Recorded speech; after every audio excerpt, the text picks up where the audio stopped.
So welcome this afternoon. This is Matt Johnson with the IPTA Center. I was about ready to give us the wrong title there. And I'm going to start off doing a little introduction here first. And this is best practices for writing skill-based measurable goals and progress monitoring. Alana and I will be walking you through this content today.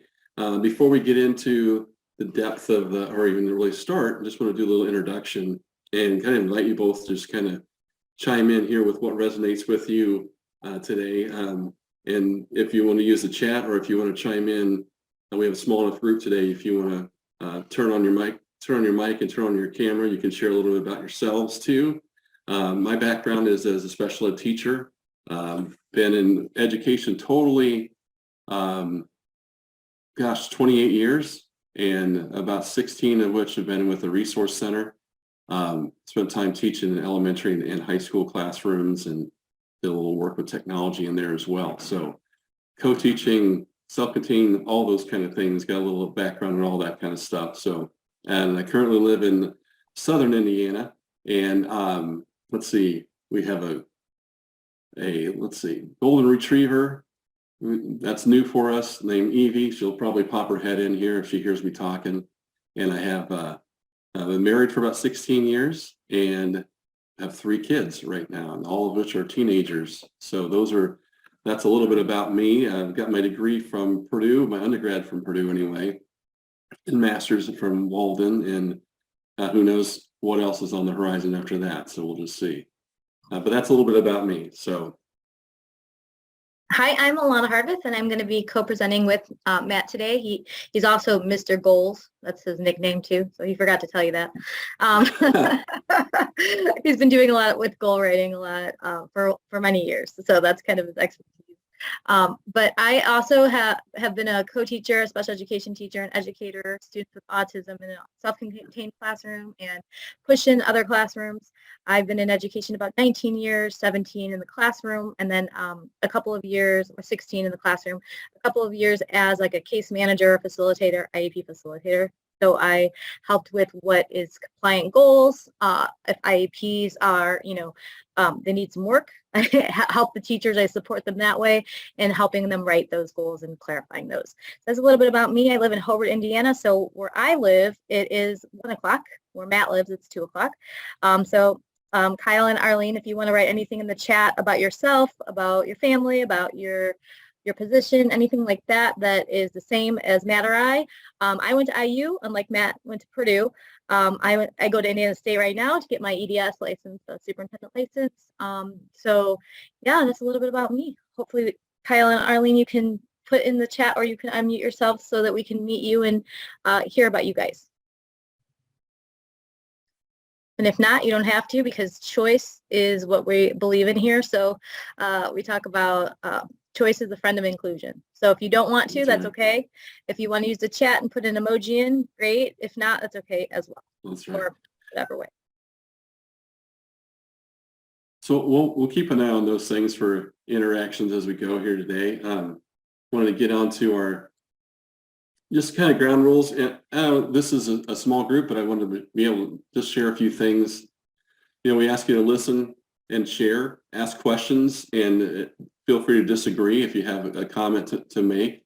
And we're going to make sure we honor our time limits today. So we'll try to keep this right at our 90-minute marker as we go through there. And like I said, if you have a question, you can post it in the chat, or you can unmute and turn your camera on, and feel free to ask questions that way. Also, we'll be happy to answer as best we can. And there'll be opportunities for interaction as we go through the day. Like Alana said, it's your choice how you want to interact with us today. We'll make it every opportunity so we can go through and give you what you need by the end of our time. Any other ground rules we need to add to that? If not, we'll move on. We'll take that as our initial agreement and move on to the next thing. All right. I figured you would agree with it, but we'll. If anybody else that wants to add anything, please use the chat. As if you want to make comments while we're talking, if you have an aha moment, if you need something clarified, you can use the chat, and we are good with that. And I wanted to share on the content we have today. I'm going to put the link in the chat also, so you can get to it that way. But the Padlet is right here on the screen. So we have a link to it, and I just put the link in the chat as well. Also, the QR code gets you there.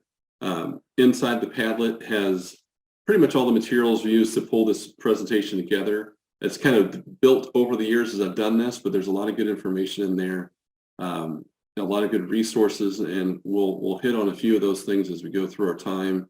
But I wanted to make sure that you're aware those are things are there. There's books, there's articles, there's websites, web pages, all kinds of resources built in there. So you're hopefully have plenty to look at after today. Included, there's guided notes for today within there that it probably works a little better when we're in person, but there's a nice resource there, and really tools for you to build your own presentation workshop, even if you wanted to do something like that. So that's resources for today, and that'll stay up there for all, and you'll have access to that for all time as far as we know. So we'll make sure you can get to those things. When we start off talking about goals, or really anything in special education or education, really, we want to start with our beliefs. And one of the things that we start from is that we believe that all students can learn and will consistently encourage them to succeed. So that's just sharing our starting point for this conversation today. So that's what we think, that's what we believe, and that's where we're coming from when we start writing goals and developing systems for students' outcomes and success. So we just wanted to share that as a starting point for the day. As far as learning goals for this afternoon, we're going to look at progress monitoring and writing skill-based goals as a process. So not just an event, but a process that's involved in the interaction with the student and their outcomes. We're going to look at and evaluate skill-based goals. We'll look at the different types of progress monitoring, forms of progress monitoring, investigate that a little bit, and hopefully connect all that to practice a bit as well as we go through with our conversation around those specific items. So one of the big pieces that will come about and is a theme throughout this whole day or this whole time is shared responsibility. So you can see here in this particular Venn diagram kind of connects our community professionals, family, school personnel to the student. So we really have to take that into account when we're working with students, when we're developing plans for them as a school system, how we connect to all those different entities with our community and their family, ultimately with that student. So, and that the idea is that these are all our students. There's not theirs and ours. They're all our students. So we have to really keep that in mind, that we don't have that, let that separation creep in and kind of, I don't know, muddy up the waters as who's responsible for who. So that's just an idea that shared responsibility is a theme that will come up as we go through the different content as well. So I'm going to take us to, we'll talk about this real briefly. This is the goal development process as it's illustrated. This is something we've been working with for years now. The top of this little diagram is progress monitoring data. So we're going to talk a lot about progress monitoring today, hopefully.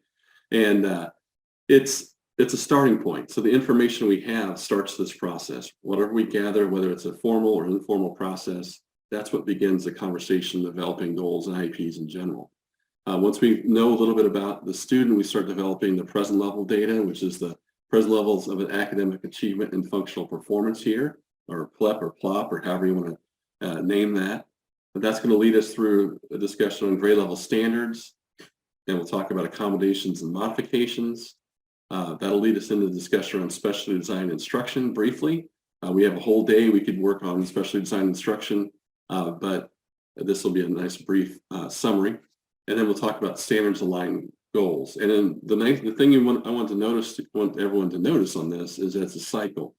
That as we finish our goals, we get into progress monitoring, it feeds into the next round of the cycle. The data points the last data points we recorded for this annual case review are the first data points for the next one. So it keeps building one off the other. So it just continues that way. So that's the cycle, the process within that. So I'm going to take us ahead a few slides here just to give us, since we have a shortened format here today, just to get us into a discussion around the steps to progress monitoring. Like I mentioned, that's the first thing you saw at the top of the diagram there for writing the development process for writing goals.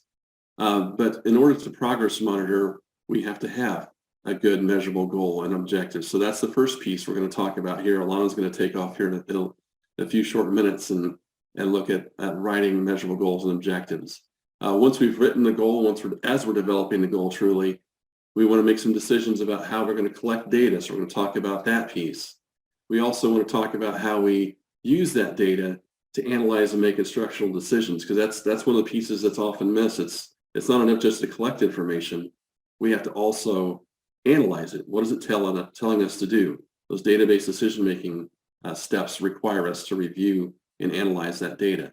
And then we also finally want to be able to communicate that information to all the parties that are necessary, the parents, the student, and all those stakeholders at the school building. So those are the steps to progress monitoring that we're going to dive into here. The first of which is writing measurable goals and objectives, which is right here. I'm going to go ahead and mute myself and turn it over to Alana to start us off with this.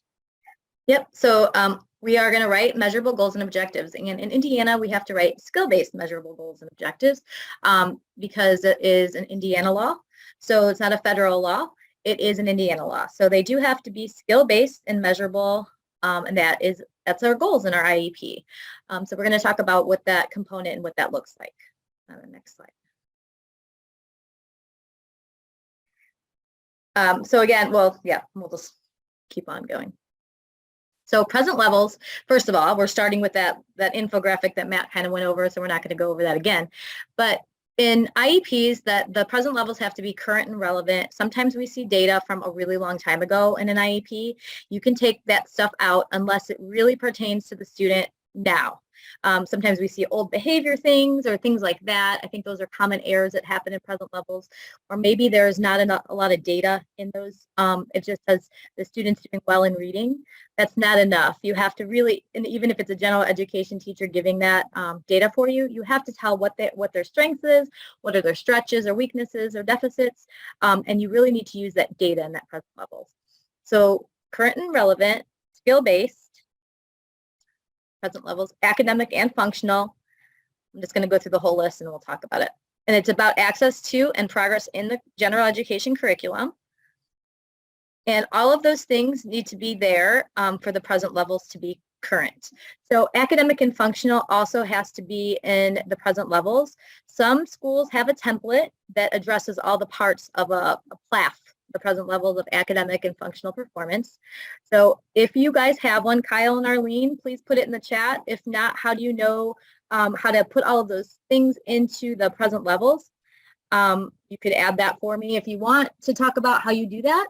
But all of those things need to be added when we are talking about present levels. That's kind of the meat of the IEP. That's where the goals are derived from. All of those, that good story of the student needs to be in that present level, and all of those things have to be addressed. So how they're doing academically, great. So he works with behavior and has a template to cover in my box, great. And so all students have to, it used to be the academic, but you have to also address the functionality of students as well. So all of those parts need to be in that present level. And now it's called, it was called a PLAP when I first started. Now it's PLAF because of the functional performance was added. All right. Thank you, Kyle, for that. So when IEPs are aligned to grade level standards, the focus is first on access to the curriculum, then on the skills. So this is really, we really like this graphic because, the students are all, they have to get to that grade level standard, right?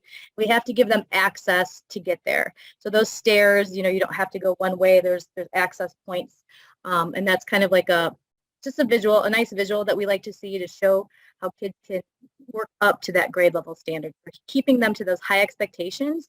Those standards have to be grade level. Even if your student is way below those, you still have to pick those grade level standards. And we're giving them access points to get up to that curriculum.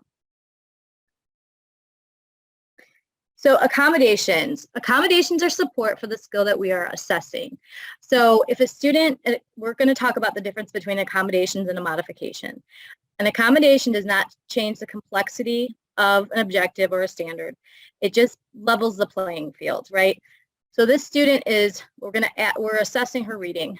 She needs her glasses. It's kind of like me with things close up, right? So I need contacts with bifocals now because I'm older. So it's not assessing her reading. She just needs the glasses to help her read, right? So that accommodation just makes her level the playing field. It does not change the complexity of any of the assignments. Some students have blind low vision, or so you have to make their worksheets bigger. It's not changing any complexity. It's just helping them be the same as their peers. They need to have what they need. They need to have equity to what they need. So it's not changing any sort of complexity of the standard. It is really just supporting them versus a modification. And we're going to talk about what that is. So modifications are support for the very thing that we are assessing. So again, just like the other student was reading and we gave her glasses, we're not assessing how well she can see. We want to assess how she can read. Well, this one, when I go to the eye doctor, I can't use my contacts, right? Because we're assessing how well I can see with nothing. So modification is really changing the complexity for the students so that they can, like this Leanne Jung, that's what she says, that they are the support for the very thing that we are assessing. So the students are changing that standard. So if all the students in the class have to have one detail or main idea and 2 details, if you're having a couple students just do main idea, you're changing that complexity of that objective for the student. So you're changing that around. So that would be a modification. And we can kind of talk about what modifications and accommodations are and what they look like in your class. So if you want to put it in the chat, if you have any questions about that, because sometimes that gets confusing. And we can talk about, well, if my student doesn't do time tests, is that a modification or accommodation? We can get really specific with what you need. So if anybody has any sort of question about the difference between accommodation or modification is, you can put it in the chat or unmute if you want to talk about that. Otherwise, we're going to keep going. Or if you guys understand what I mean by those, you guys can give me a thumbs up. Thank you. All right, keep rolling. He's good with the difference. All right, so specially designed instruction. Thank you for the thumbs up. I like them. It's adapting the content, methodology, or delivery of instruction to address the unique needs of the child that result from a child's disability and to ensure access to the child to the general education curriculum. So specially designed instruction is what the teacher does or gives, and it's what we always say, what makes the student special in their IEP. It's legally binding. We have to give them specially designed instructions, students with IEP. It doesn't have to just be the special education teacher. Sometimes people think that. It can be the general education teacher or the special education teacher. But it's really how the content is delivered of instruction by the teacher to the student. Does that make sense? So all the students that have IEPs have to have specially designed instruction that is research-based, based on their unique needs.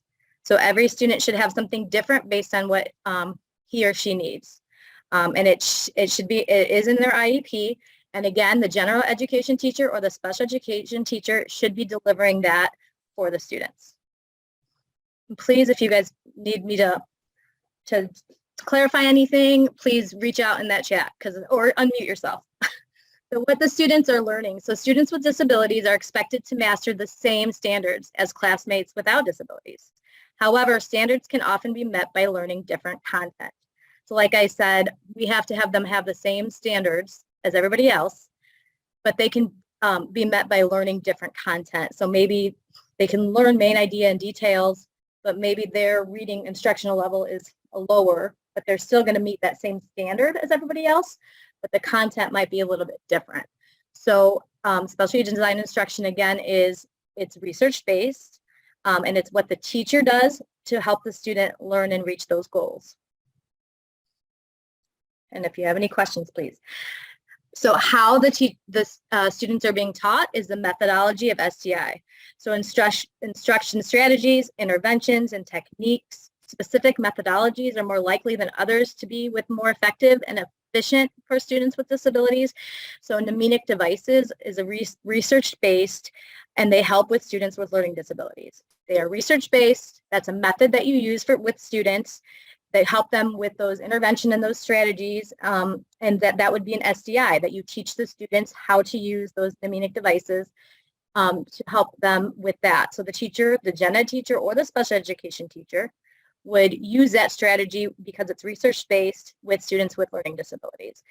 And whatever students you're working with, that's what you would find. You would find some instruction strategies and interventions that work with your population. That would be the methodology for SDI. Delivery of instruction, when and where students are taught. Are they taught in your classroom? Are they taught in pull out, push in, general education classroom or separate setting?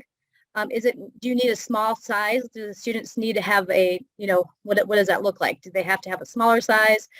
Pre-teach, reteach, that's the dosage. So are you modeling with manipulatives in a small setting, or how is it being delivered? Where is it being delivered? That would be an SDI part if you're thinking about the delivery of instruction. And again, this is just really quick, but we always talk about how it's a shared responsibility. Like I just said, SDI should not just be delivered, or doesn't have to be just delivered by the special education teacher. It can also be delivered by the general education teacher, and you're going to need to get some data from all of these people to help you figure out how to progress monitor those goals, and you're going to include even the student on their goals. I always included my student in knowing where we are and where we are going, so that we can work together on something, on goals. They always were, very much a part of, oh, I know I have to get here, and this is where I am. And it really is a shared responsibility. That's what we think. The more people, the better, because sometimes a special education teacher has a million things to do. I mean, all the time they do. So if you get other people to help you, it really does make a big difference. So in order to have a measurable goal and objective, these are the components that you have to get a measurable goal. So Matt and I got to sit on some like groups that pool they pool IEPs and they look at the goals. And these are the criteria that they said that we have to have. So you have to have a target skill. What are you teaching the student? What is the target skill that we're talking about? We're going to go through these parts more in depth. You have to have a stimulus material or condition. When is it going to happen? Under what condition? We're going to talk about what that looks like. You're going to have criterion for acceptable performance. That would mean, how do we know that they're learning what they're learning? Like, we're going to talk about that, the data on that. And that will equal your measurable goal. So if you have these three parts, you're going to get a measurable goal and you're going to be compliant in your group. I think someone's trying to come into the... All right, so first of all, for a measurable goal, a skill-based measurable goal, how will the student demonstrate learning? So given SDI, how will the student demonstrate what he or she knows, understands, or can do by the end of the IEP? So that is the first thing. So given what, how will we know if they know what they're talking about? That's the first part. We're going to go into it a little bit in depth with actual goals, and you're going to see what that looks like. So words that will prevent goals from becoming measurable. When I first started writing IEPs, I thought I was awesome at writing IEPs, goals, after a while, right? But I would back, and I probably went to Matt's goals training 10 years ago, and I was like, oh no, I don't think I'm as good as I thought I was. So some goals, so these words, and I'm going to have you guys write in the chat, instead of using demonstrate, extend, increase, identify, which I definitely use identify, learn, recognize, understand, or show. How can you make those words measurable? Those are kind of words that, what does demonstrate look like? What does that mean? What's another word for demonstrate that you could put it in the chat if you guys have it? Or extend, or increase, or identify, or learn. What are some words that you can use when you're writing goals that make them more measurable than those words? Anybody? Matt can start. Okay, utilize, Kyle said. Okay.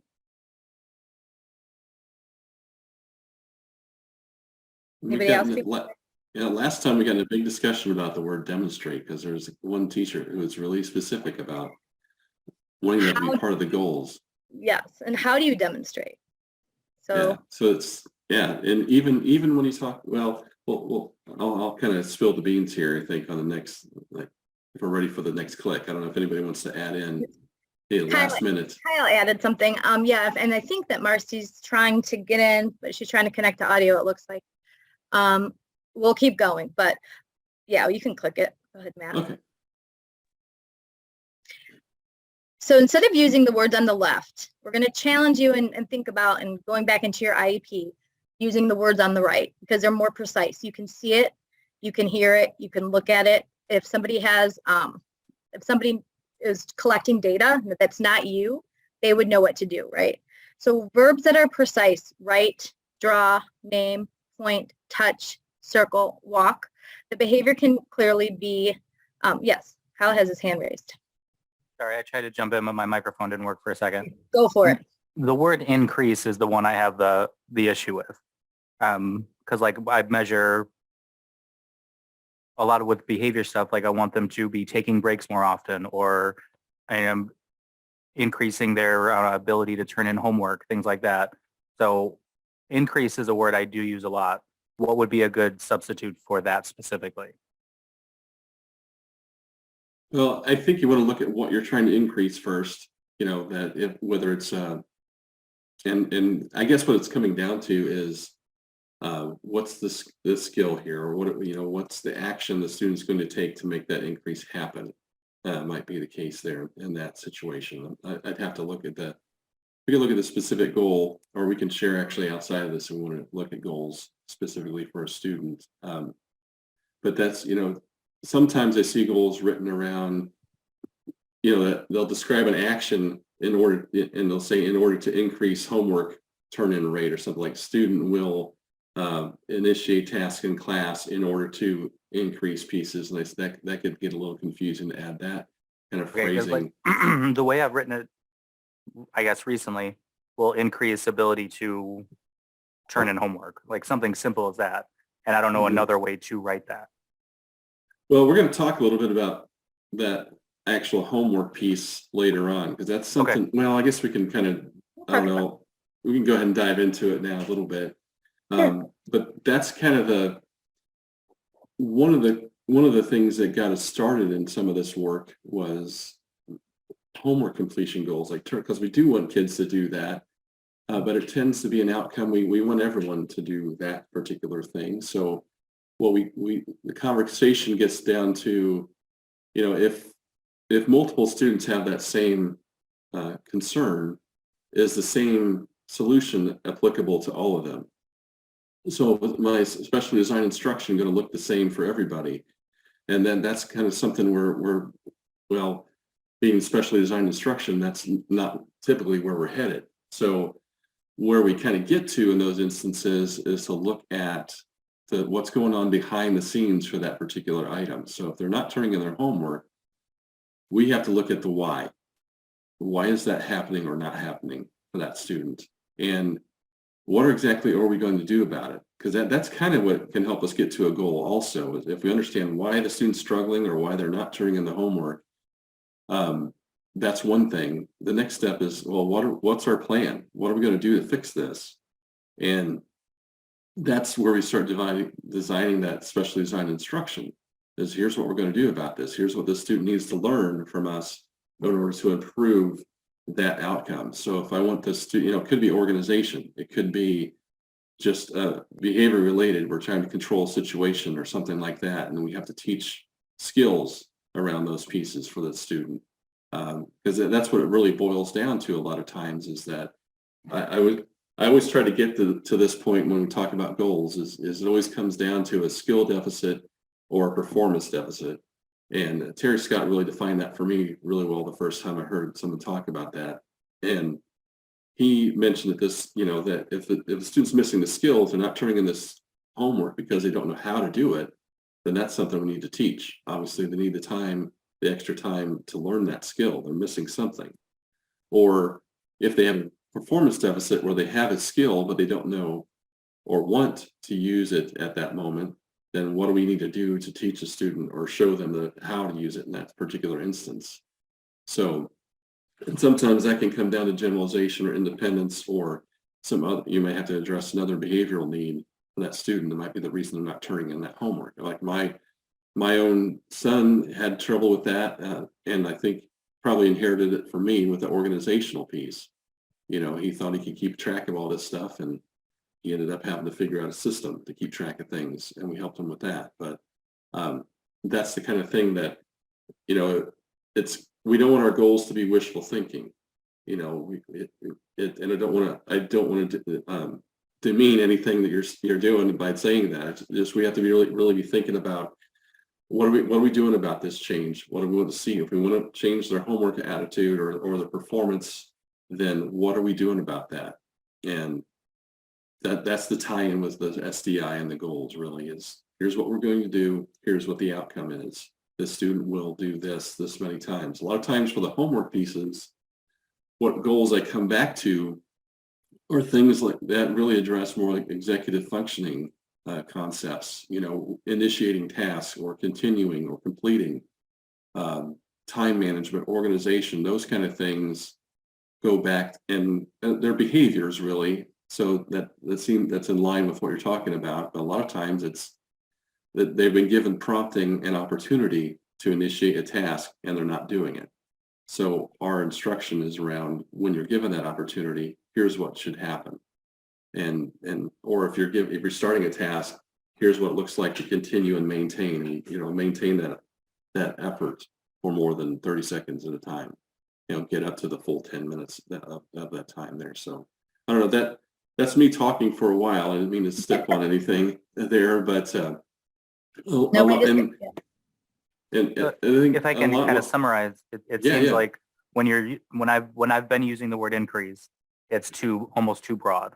I'm trying to Right. see anything happen to get an increase. I need to be more targeted with my skill and say, like, it's not just will increase ability to turn in homework. It's when given a homework assignment that has been initiated, student will maintain focus for the duration of the assignment, something like that. I think you're getting on the right track with that Right. I know piece, that's kind of muddy, but it's more that track than just he's turning Yeah, it in more often.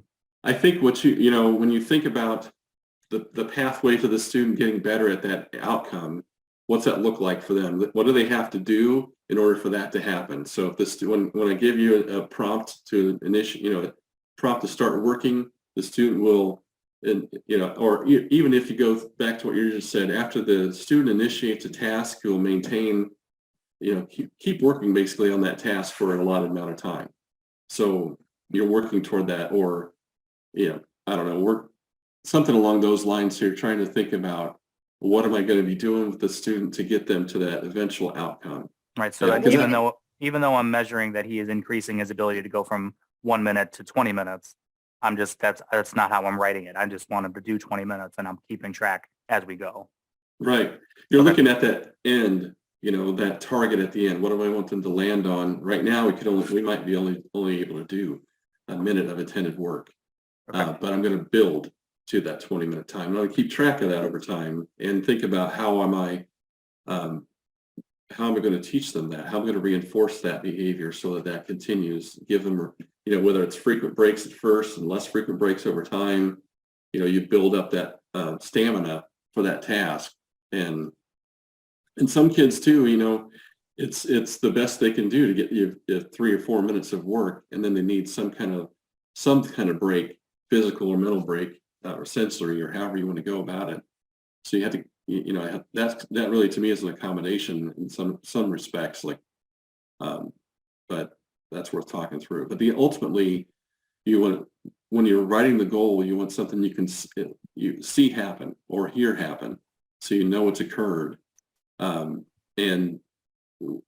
think about what you want to see change for that student to get to yep, exactly. So I was talking too much, so Alana had to interrupt, had to put it in chat so she could get it in. So I appreciate you helping me with that. Thank you. Hey, no problem, anytime. And again, we'll share later on also, we'll have our contact information at the end. If you have questions or specifics that you want to get into, we'd be happy to dive in with you on those things too. So with that, I'm going to go ahead and forcibly mute myself. And You don't have to mute yourself. Just next slide is good. okay. You don't have to mute yourself. Though. So we have to have a stimulus material or condition. So where and under what condition is the student expected to perform the behavior or skill? So some students have to target at unstructured times, in small group. We're going to see some examples on the next page of what that looks like for a goal. So we'll go to the next page and then, yes. So if you have, sometimes you say, given a third grade level reading passage with the use of a calculator, you can read these. But some of these are all stimulus material or condition examples of when a goal happens or occurs and when you're going to take that progress monitoring data.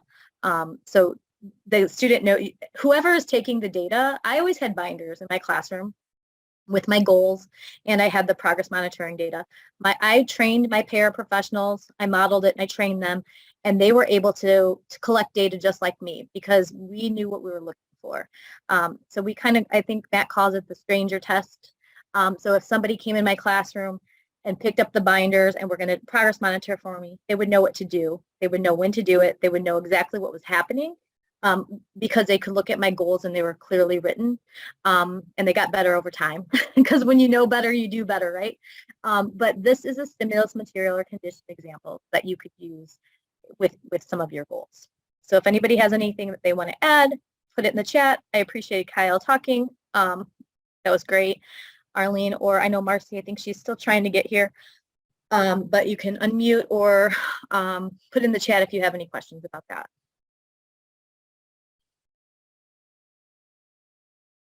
The next one. Sure. Yeah, excuse me. Before we move on to the thing I'd say, sorry, is keep in mind this is building kind of a framing the goals a little bit. I always say it that way because you can box yourself in sometimes too tightly when you're looking at one little thing, or you can make it too broad. Like I've seen goals, all during the day during conversations, the student will.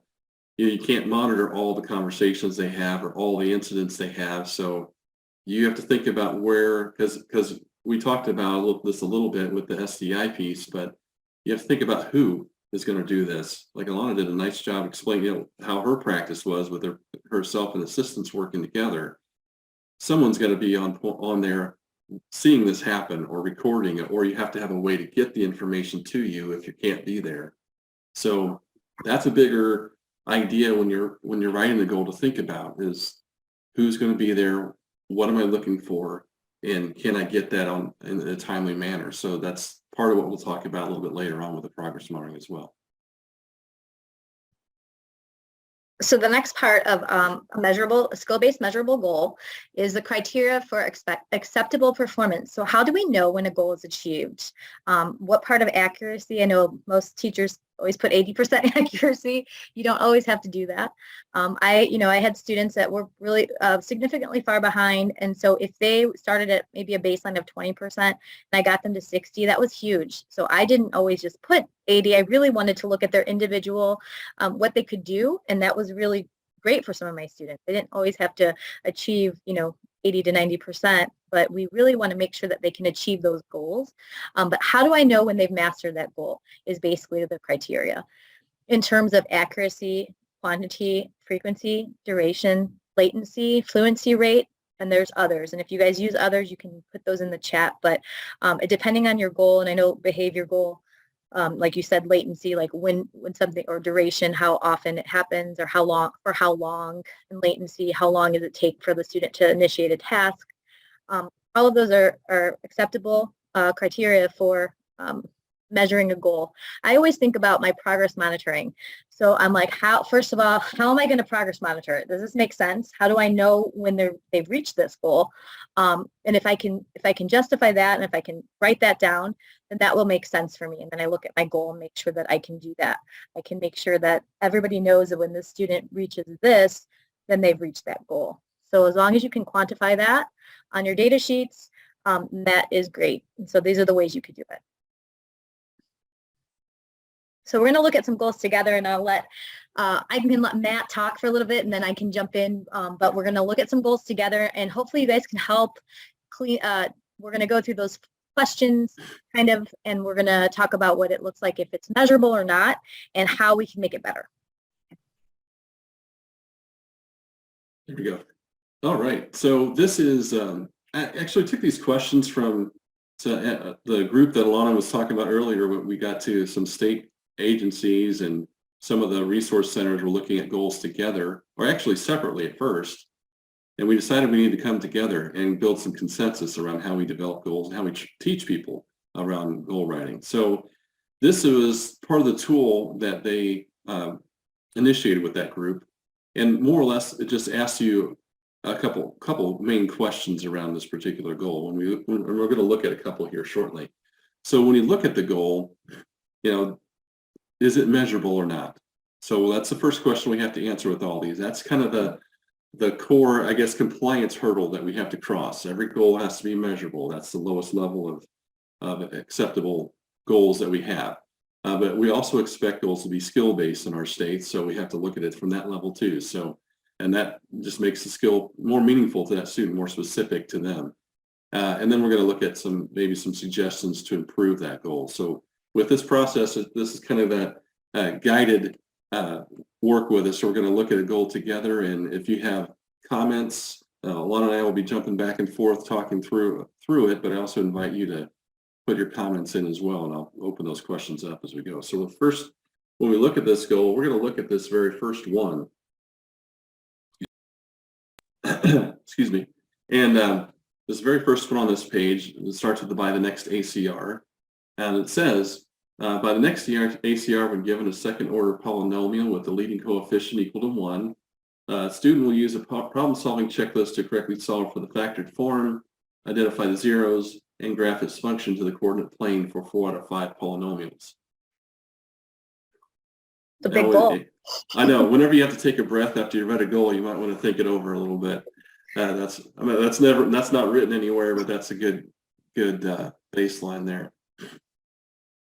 So we're looking for measurability, and what I try to do in this is let's break it down to those 3 components. Is there a given here? What's the given piece of this? So as we look at this goal, if anybody wants to chime in or take a look at this goal again, what's the given piece? What does the student have handed to them or on the paper when they do perform this skill?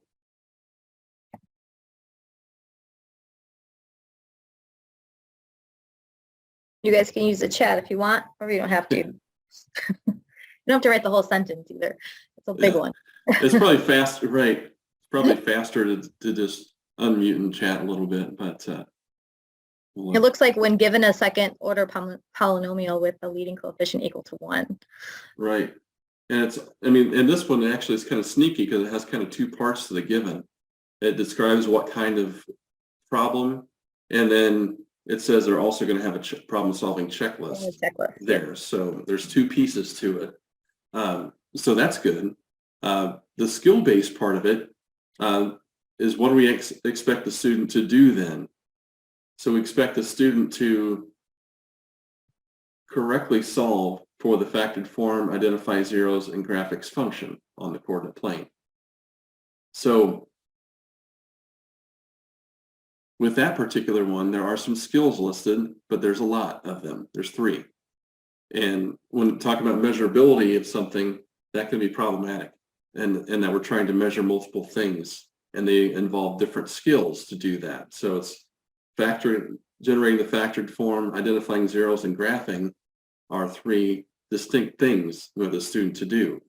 So that can be a problem when you're thinking about measurability for a goal. So we try to focus on one skill at a time.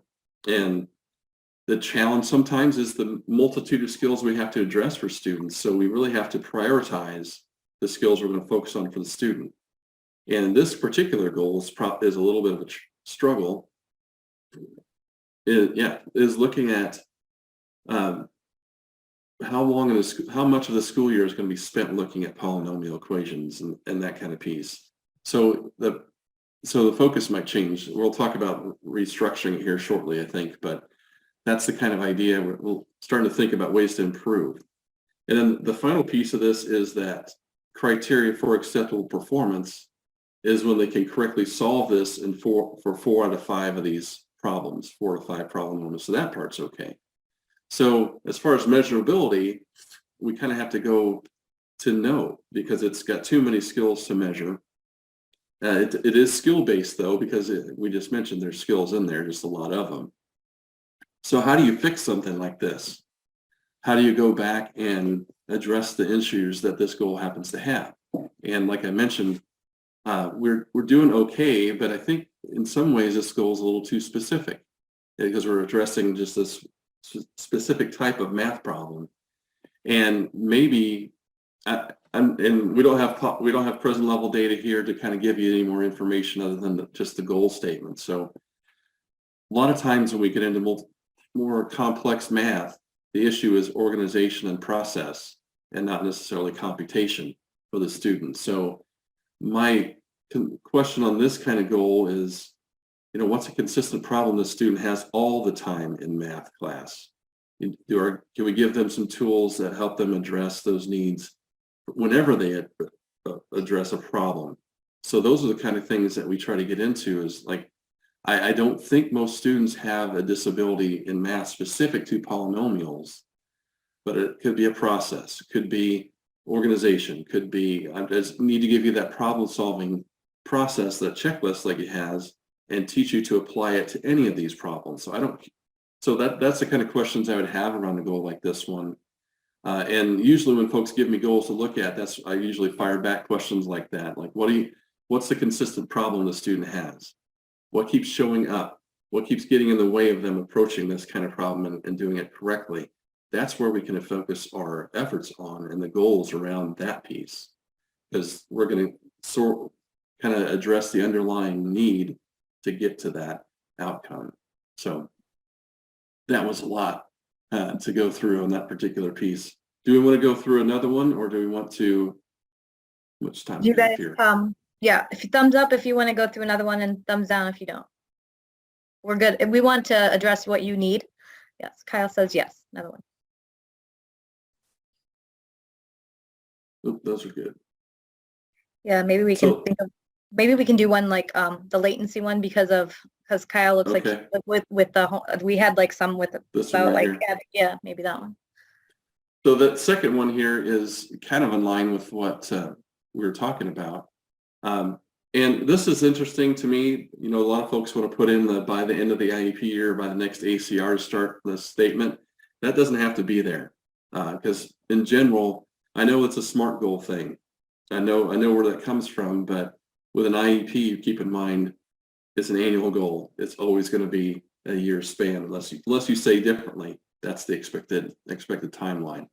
So if your district says you must, then by all means add that in. But it's something, if you don't feel is necessary, you don't have to add. If it makes you feel better to put it in there, don't hesitate. But otherwise, so let's look at the second goal here, and then we'll move on to the next piece. It says, by the end of the IEP, the student will demonstrate executive functioning skills in order to advocate for himself and complete work in a timely manner with a minimal prompting 80% of the time. So let's just add to the first question in our criteria. Is this a measurable goal? As you guys look at it first, thumbs up, thumbs if it's measurable, or yes if it's measurable, or if you want to explain further, that you're welcome to do that. But when you read that goal, is it a measurable goal as it sits? Kyle says no. All right. Appreciate that, Kyle. So this one, we have that magic word demonstrate in there. So that's a clue. It could be a cue word for us now when you see demonstrate, like, well, how are they going to demonstrate this? What's demonstrate look like for this student? And demonstrate executive functioning skills, and that whole phrase is a little out of place. It doesn't make a lot of sense there. It's like, okay, how are they going to demonstrate those skills? What is it exactly about those? So, but the core of the problem seems to be they're not turning their homework in on time. So that may be what's going on here with this one. So it could be what we talked about earlier. Well, there's not really a skill in this. The complete work and demonstrate aren't really action, for they're kind of vague terms. They don't really get us down to what I want the student to do. So again, what Alana was talking about, what skill are you trying to teach to reach that goal? What are you teaching a student? What's the SDI look like? And by the time you're done, what should the student be able to do? And that's really what the goal is focusing on here. So in this case, we have to look beyond things a little bit. When homework completion, or when, like, we used to see goals written around attendance, for example. I've seen people write goals around attaining a certain grade level or score in a test and that kind of thing, which are what we used to call outcome-based goals. And the issue with those things is, we'd like that for everybody to pass a class, to get a good grade. And what we have to ask ourselves is, why aren't they getting the grade you want to? What's the problem? What's the barrier? What's the access skill that they're missing that keeps them from progressing with their peers? So that's where we can address, that's what we can address with special design instruction and talk about in the annual goal. So that's kind of where I ask people to go to, is look for that root cause. Don't just treat the symptom, like trying to correct homework and that kind of thing. Look at what is the core problem. If we don't address the core problem, we're just going to be patching things down the road. So we have to fix that, that's something to keep in mind when you look at these particular goals. So, the same kind of thing would apply here, and if we write it the right way, it's something we can progress monitor in any situation we need to, whenever they're assigned an assignment, or if there's a specific area, like maybe in the math class, they're really struggling to turn in work. That's right. That's a great point. Utilize or, will complete an agenda or fill out their own progress or complete a plan. So they write a plan to complete homework. Especially with larger projects, you can do things like that. If they're really struggling to do that, and you feel like that's the problem, then that's something you can help them organize. You can help students develop their own graphic organizers, even if you want to do those kind of things. So they have a purpose-built plan to develop to complete this work. And using that across classes, which is a great thing. What you said, filling out the agenda so that you can use it, generalization. That is, Kyle, thank you. That's great. Yeah. So it's, I don't know, it just kind of puts it back on the student a little bit to complete some of those, especially as kids get older. You want to have some of those conversations around, at some point, I can't do all this for you. So how do I teach you? While I'm teaching you, I want you to be, independence is our target anyway. So that's where I'm trying to get to with this particular goal. So that's the idea with that. And I think Alana kind of hit on the 80% kind of, cult sometimes, I think, is a cult of 80% that goes on. But, the core of that conversation around anything as far as setting targets for your student is a look back at where you have been and then decide where you could be. Because that's the idea with these, is setting an ambitious target for that student that you may not reach, but you're going to get as close as you can to them, but that's a big idea. And percentages and all those things need to be tied in information. So if the goal is just coming out of nowhere, a lot of times that 80% is the go-to. Like, where did that come from? We want to look for a connection. If I'm going to review an IEP for someone or look at goals, that's one of the things I'm going to look for is, well, where did this come from? Does this even make sense with this student? Or is it just some arbitrary goal that they give to everybody? So that's kind of the thoughts as we're looking at those pieces. So remember, your present levels need to start in those present levels. So Lisa, it needs to come from there. Great. And Kyle gave us a party hat, like emoji. Oh, so I mean, we might be able to call it quits after that. I don't know if it gets better. That was awesome. So there are a few decent example goals here. And I'm not going to really go through these pieces, but they're there for your reference. They're in the Padlet and you can look through them there.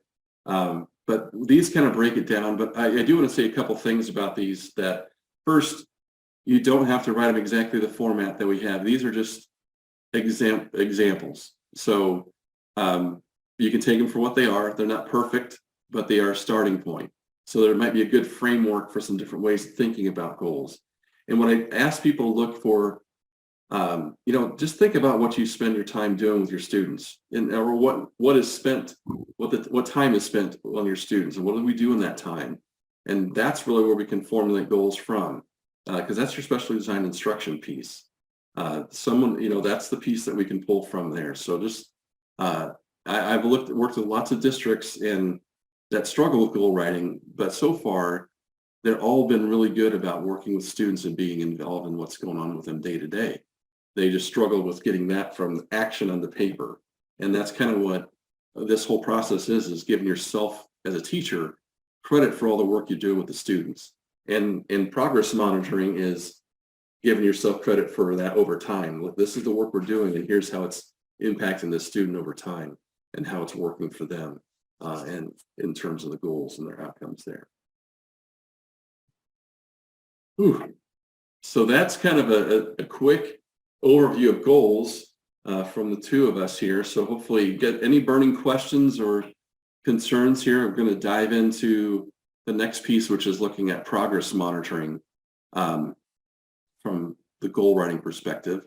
And we kind of skipped over this at the beginning because we didn't have a lot of time, but if you can put in the chat how you currently progress monitor your goals. Well, Matt, you can talk, but I just wanted them to think about that, because at the beginning we kind of skipped that since we have a little bit of, we're doing pretty good. So if you guys want to put how you progress monitor right now, or if you have any specific questions, you can put that in the chat. Yeah. Otherwise, yeah, if you have something you definitely want us to touch on, please feel free to add that in as we're going through. We'll try to, between the two of us, make sure we address whatever burning questions you have. I don't want anyone to leave without having their questions answered. Alana, if you have any questions, or if I have some, I'll make sure I ask you. So yep. It'll be good. So when we look at this piece, one of the things I like to think about whenever we talk about progress and monitoring is, first of all, think about this as you're developing the goal. Really have an idea of how you plan to collect this information, because that's a lot of times the struggles. You write a goal, you think it's pretty good, and then you realize, wow, I can't really do this. How do I do it? There's too much or too little opportunity for this goal, and I can't get around to it. So that's a big piece to think about as you're developing the goal. If you don't have a plan as you're writing it to collect information, or you can't think of one, then there's little chance that you'll magically come up with one later on. And as you're developing this, think about what already exists for our students. And I always encourage folks to look outside of the I don't know about traditional, but commonly for English and for writing, reading, writing, and comprehension, we often look just for English language arts as our answer points for those. And I always ask people to look beyond that, because sometimes that can be limiting because they don't have access to that all the time. But think about the times that social studies and science, history, health class, kids are writing and reading for information, answering comprehension questions, all those things that we're asking kids to do, in a lot of, I don't know about a lot, but there's quite often elementary schools don't necessarily teach a separate social studies class or separate or biology class or science class. It's just all part of, I guess, nonfiction text reading. So they still teach those subjects, but it's really English. It's really reading for information and reading for, so it's just taking a little different nod. So all of a sudden you get a whole lot more time on reading and comprehension than you thought you ever had. And you don't miss those other subjects either. But you have to think about what things you have, and hopefully they exist already. You want to try to minimize the amount of things you have to create yourself. So you don't want to have to write all these special ed versions of assessments if you don't need to. If you need writing samples, you don't want to have pull a student away from a writing class to write for you. You want to take advantage of what they're already writing in class, like I mentioned. You want to think about how you're going to collect the information, whether it's going to be observing something or collecting a piece of work, or the students turning it into you, or teachers giving it to you, or how are you going to get your hands on it? Well, you think about where the students are going to be, because that's going to help us as we write the goal. Where are they going to be when this happens? Who they're going to be with? What's going to be around? When's going to do it? And who's going to be there? Because all these things kind of have to be in place if we're going to really progress monitor our goal. it sounds like a lot. And a lot of it's already there. Well, it kind of sounds like a lot because it kind of is a lot. There's a lot going on with this process. So you have to think about the what are we doing? What are we collecting? How are we going to do it? Where's the student? When are we going to do this? And who is going to collect this information? If we have all those things in line, then we're all set. If we're missing something, then we're going to have a problem. As if we have all this and we don't have anyone to do it, then what are we going to do? We have to figure that out. And a lot of times that falls on you as a special ed teacher to pick up that slack. And that makes it harder and harder. So think about, like Alana mentioned earlier, spend the time early to train your staff on how you want to do these things and talk about it. What could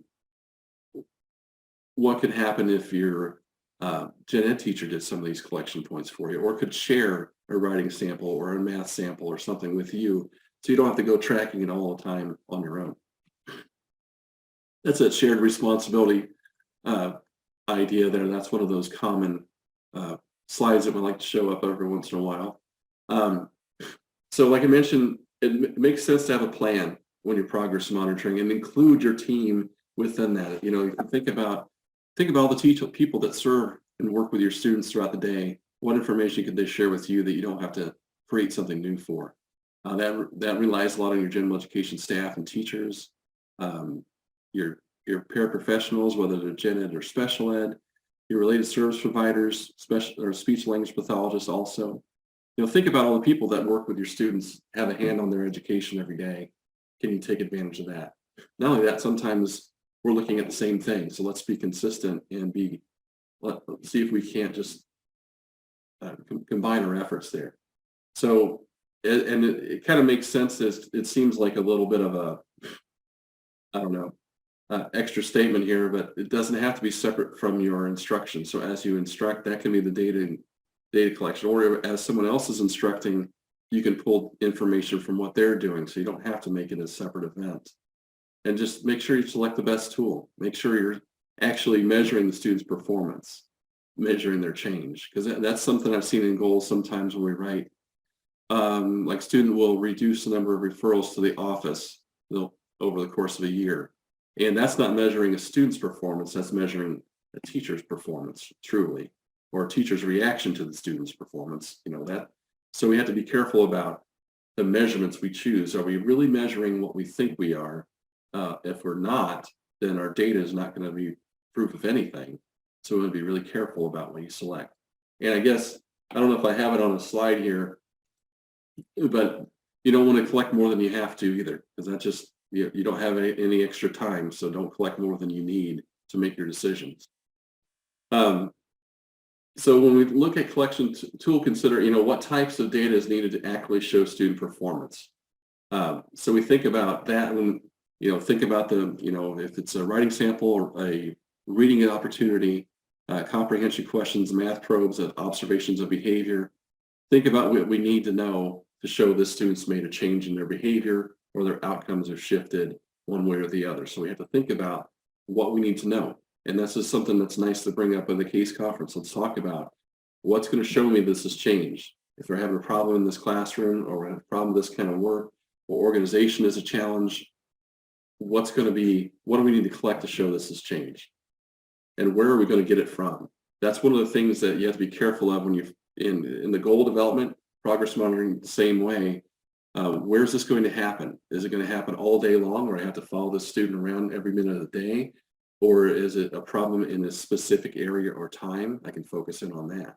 And that's a little easier than then I can think about, well, who's there, who has a training, who's there to take this data for me, or what's going on in that situation where I can pull it for myself. So you want to think about those things, framing the process. Who's going to collect it? It's a piece. I mentioned that already. So once you know kind of what you're doing, where you're doing it, think about who, then how often are you going to get this? So you don't want to do this more often than is necessary. Obviously, I think most people would pass out if they had to do data collection daily for all their students. So think about, well, here, I guess we'll take a step back. Think about yourself a little bit when you're doing this, and think about realistically, what resources do you have at hand? How often can we truly pull this information? Because once we put it into an IEP, we have to perform that IEP or implement that IEP as written. So we don't get the opportunity to just decide, pick and choose what pieces we do. We have to do the whole thing. So you have to think about that as you're developing the goal and as you're thinking about data collection here. How frequently is necessary?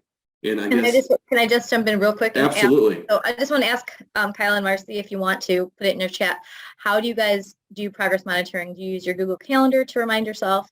I used to have my binders, and I would have a Google Calendar reminder because it gets busy. And like Marcy said, she was a little bit late because she was dealing with behavior, which that's weird. But that happens, and life happens, and then you're like, oh my gosh, it's September something, and I don't have any data points. So if you want to share, please share how you kind of remind yourself. And if not, Google Calendar is a great way to remind yourself, or I don't know how you did it, but I just want to jump in real quick. Oh, I did it with all paper and pencil back in and having it on my calendar I had on my desk calendar, like we'd have to figure out those pieces. And I will say this too, over the course of like my career in education, the expectations for progress monitoring have differed a great deal. Because when I first started out, the statement was just we had to have goals. It didn't really say measurable. It didn't say much more than that. We just had to have goals for students that talked about their academic progress. So it was a big learning experience for me to go through that, and different trainings, different people I was exposed to, mentor teachers and administrators, and eventually some really awesome presenters around this piece, kind of educated me on how to go. It's one of those things now I wish I could go back and tell myself then what to do. And not just, if I had that opportunity, goals wouldn't be the only thing I talk to myself about, but I'd probably invest in IBM or something like that too, but or Apple probably then. But I think that's key to have a plan. And when you have your opportunity at the conference, talk about your plan, because you're going to probably rely on some of those people in the room to help you carry that out. So it's important to have them on board with you and ask them how they can help you if possible, because your days, your hours are numbered at school. You don't have any more to give, so you have to think through how I'm going to spend them, how I'm going to use this time as best possible.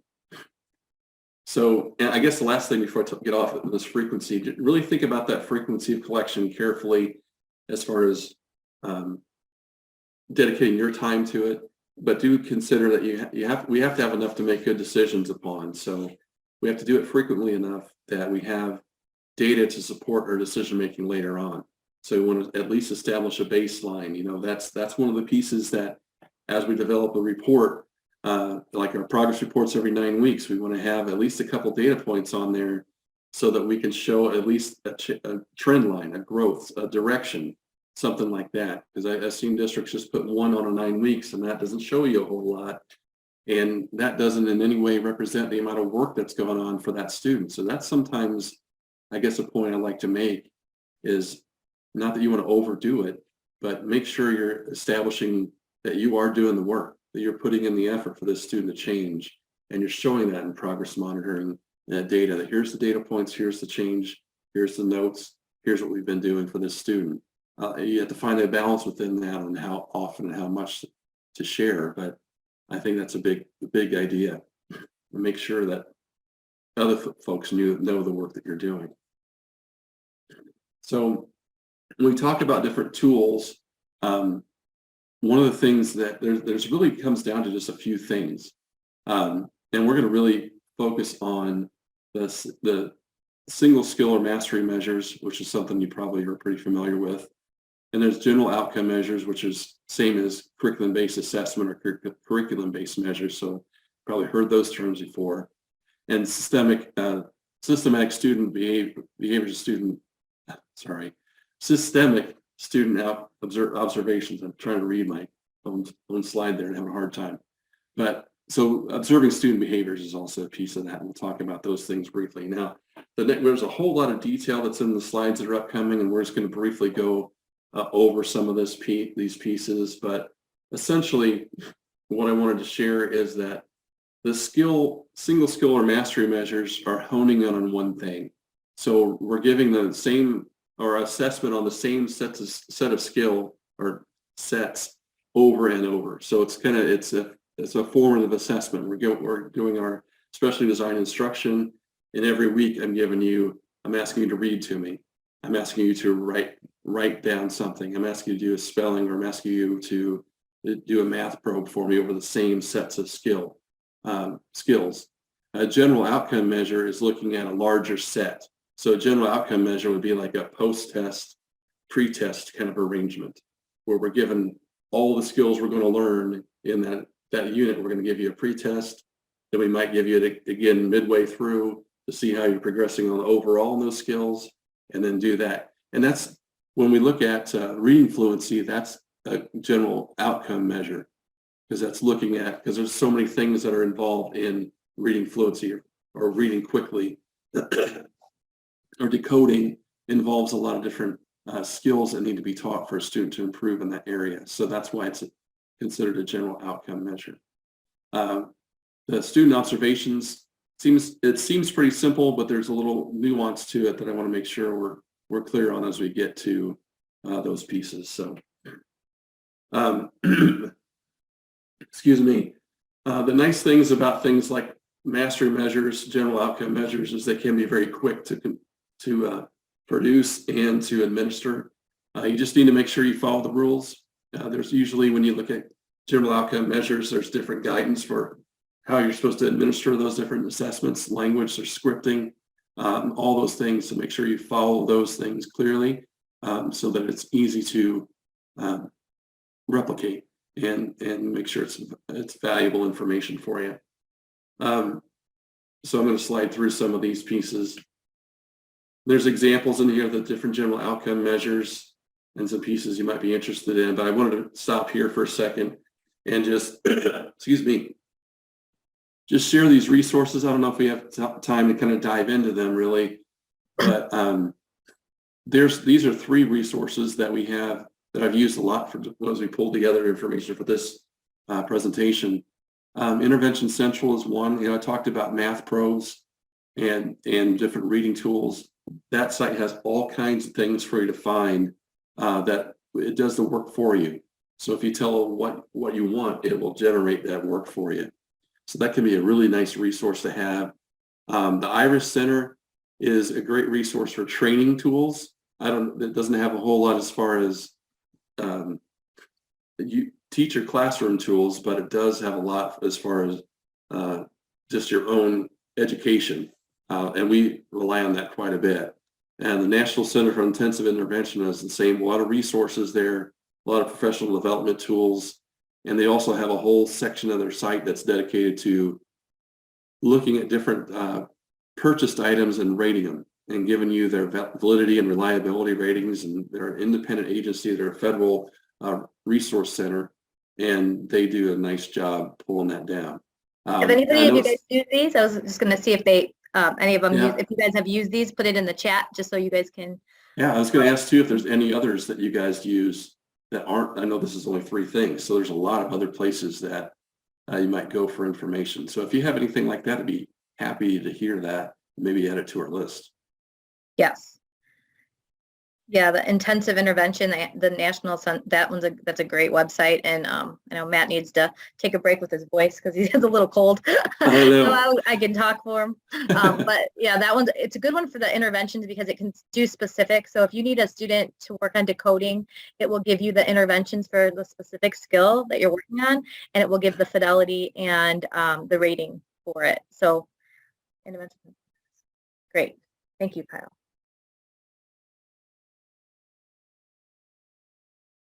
Great. Well, if I did that right, there's also one that came up at a training somebody mentioned last time. It's Easy CBM, which is there's a free portion of the site that you can put in different assessments, and you can have students, you can log in a classroom and they can go and take assessments online, and it scores it all for you.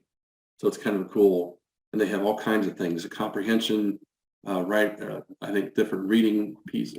I think math pieces is where it pretty much focuses on, but it's been a little while since I've gone too deeply into that, but it's a nice resource. So I just wanted to make sure we shared some resources with you And they have some really good material on the difference between the different components we just mentioned. Some of the resources come from the National Center for Intensive Intervention. So I encourage you to check those out if you have an opportunity. Yeah, AIMSweb is nice. And some districts have their own purchased progress monitoring pieces. And I guess the thing that I would challenge folks on purchase tools to make sure you do your research first, and make sure it gives you that granular information that you need. So there's a lot of tools that are used for that tier 1 instruction to just give you big groups of students, like on pace, at risk, off pace.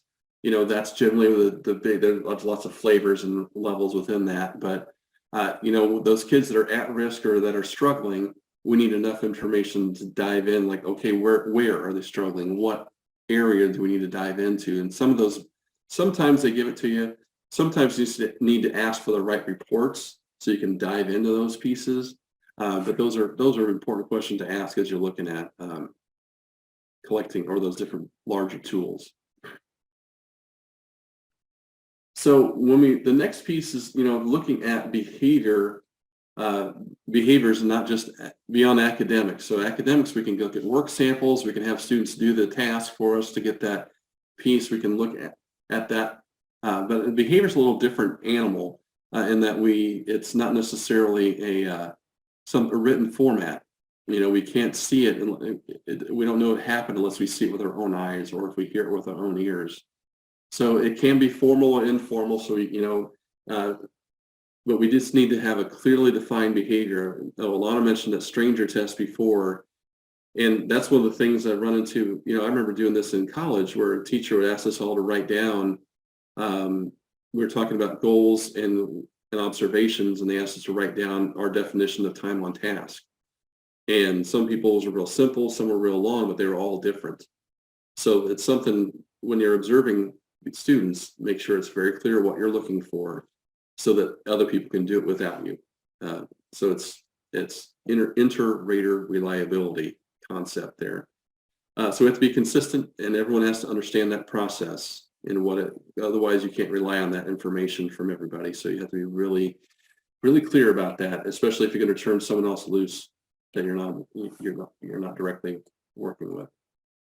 So here's a breakdown of I guess the general items we have and Alana mentioned some of these already, but this is a nice table. It's also in your Padlet that breaks down some of these observation techniques. And I think over the time, I've probably used all of these one time or another, but just generally, you know, if event recording is counting the number of times something happens. So if they're out of seat or cursing in class or something like that, we can count the number of times that occurs, or if they interrupted someone, that's a perfect way. Duration recording is how long a behavior continues. So it could be a positive thing, like they're engaged in a directed task. So the teachers directed them to initiate a task, and they're engaged in that task for 5 minutes. That could be a really good thing, or it could be a measuring of a negative behavior. Also, you know, we like to turn things positive whenever we can. The latency recording, Alana mentioned this one also, is that time span between the prompt and the action. So how long does that take for once we've given a prompt that the student initiates that action or desists from that piece? So how long does that take? The interval recording is a little bit different. In this one, you're going to pick kind of a time frame, like every 30 seconds or a minute or whatever it is. And you just look up at that time moment and see if the students engage in that behavior. And it's kind of a yes or no prompt, a little tally mark if they are or not. And so the interval recording can give you, and that scatter plot, the example we're going to look through later is an example of an interval recording where you're looking at 30-second intervals. So it's nice to see that. ABC charts, I think, I was looking at someone's work the other day. I went through a webinar myself, and they had some ABC charts that they were working on. It was really good stuff. It actually was a free one. If I think of it, I'll share. It's I'll think of it. But it was a nice tool that they had a lot of free and research behind developing those pieces. So they just had something their districts used, that they had teachers when they started reporting behavior concerns, they give them a form that just over the next week or so, when this behavior occurs, just write down what you remember what happening before, what's the behavior look like, and then what happened afterwards. Every time in the next week or so, write that down. So you're starting to establish the pattern of that behavior and what comes before and what's the reward the student gets from performing that particular piece. So those are some things. I like this little table chart. We've used this for a long time. It's and because it's good, it has a nice idea, describes, it gives you some ideas when you can use it, some examples that'll help you out down the road. So this is one example of a time sampling, and you can see it just looking at it. This is something I wouldn't want to hand off to students or parents as is, or I probably wouldn't want to share it with a student as is, because it's really kind of hard to make sense of.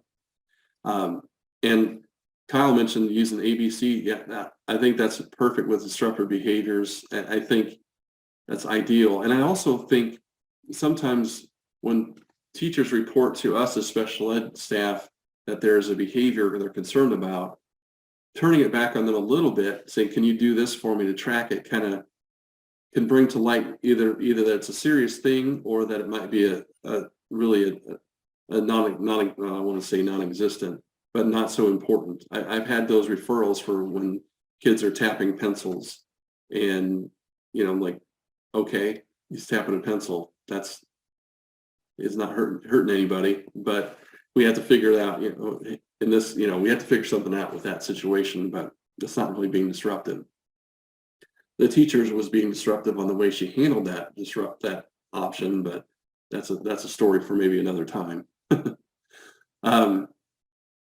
So then what I really like about this slide is it takes that time sampling and adding a little bit of color can really show you a lot of information on this one. And so for this example, this is a student at recess, 30-second time samples, and what they're looking for is appropriate behavior. And the only thing I don't like about this is it doesn't really define what those pieces are.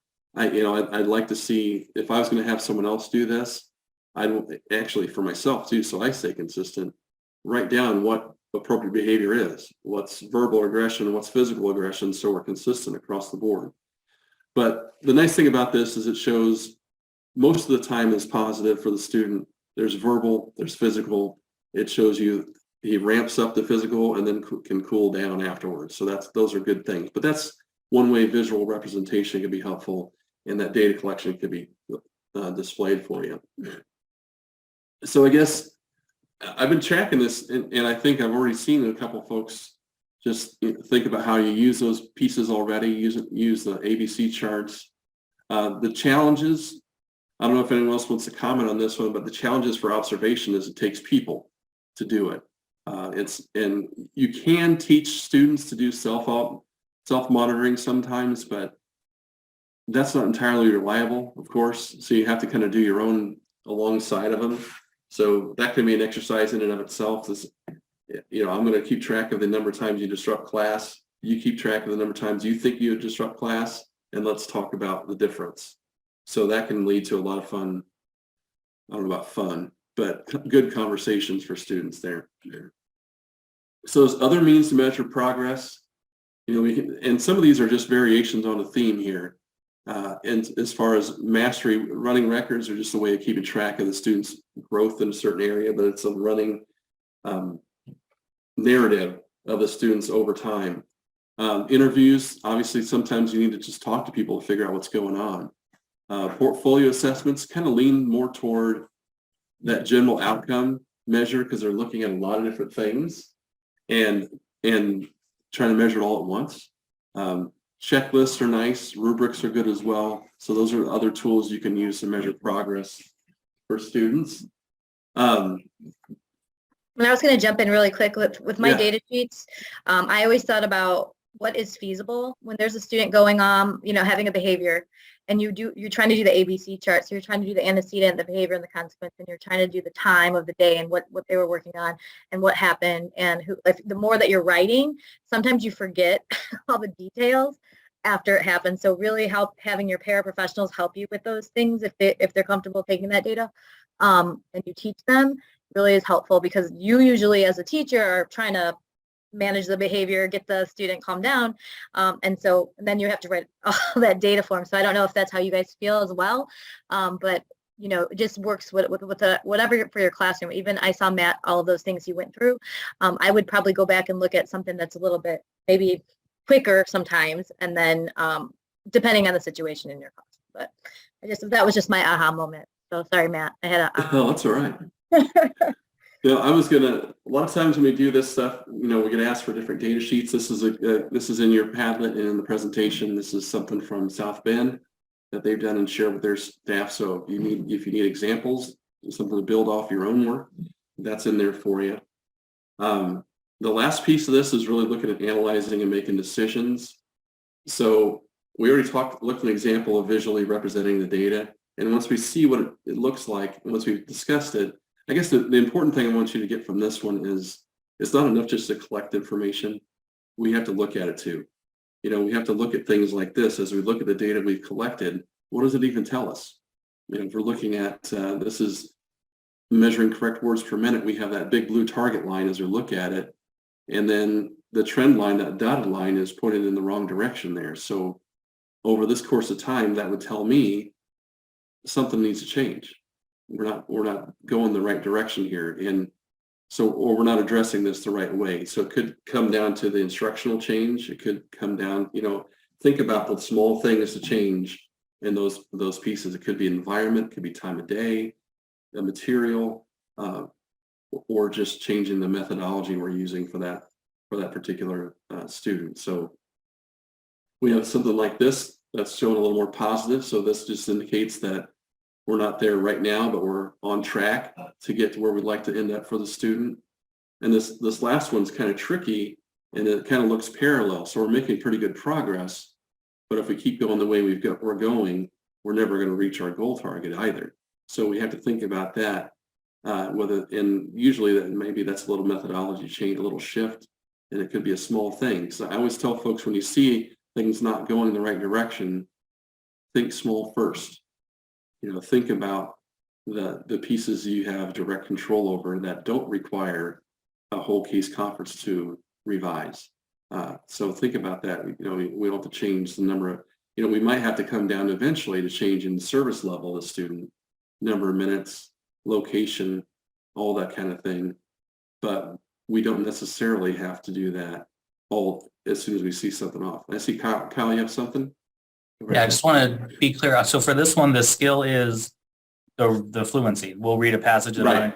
That's the skill. Right. Okay. Yeah. Thank you. Reading is the skill they're doing, and we're just counting the number of correct words. So Got it. yeah. So in this case, it's just this is just to illustrate when you see those graphs on your progress monitoring reports, just to make sure you take the time to look through them. And is this, and usually that corroborates what you already believe or think or experience with the student. But you need to have that hard information behind those decisions as well. So when you come to parents or come to the rest of your team, you have a support for what you're going to say and what you're going to do. And we're coming close on time. So, and this is kind of what we mentioned already, that starting simple and building it from there. And then there's an application piece. So the big idea at the end of this, as you're meeting with parent, you're at your case conference, as you're developing and sharing of what progress monitoring is going to look like, make sure you share with them how it's going to come to them. What's the plan for sharing the information? How often is it going to happen? And this typically it's set up to come up every quarter, but parents need to understand what's going to look like and how to interpret that information too. Oops. So here's all of our references that we use for today. A lot of resources out there. A lot of that's in the Padlet also. There's links to the books and all that if you're really interested in those things. I would say thank you for your time and for your interest today, for staying with us. I really appreciate that. Obviously, I had to thanks for jumping into your questions and comments. It always, Yeah, I love that. uh, I love yeah. that they can just jump in we and look forward to that every time, and just because we've listened to each other talk enough. It's nice to have other people come into the conversation and really have some great comments and inclusion. So I appreciate that.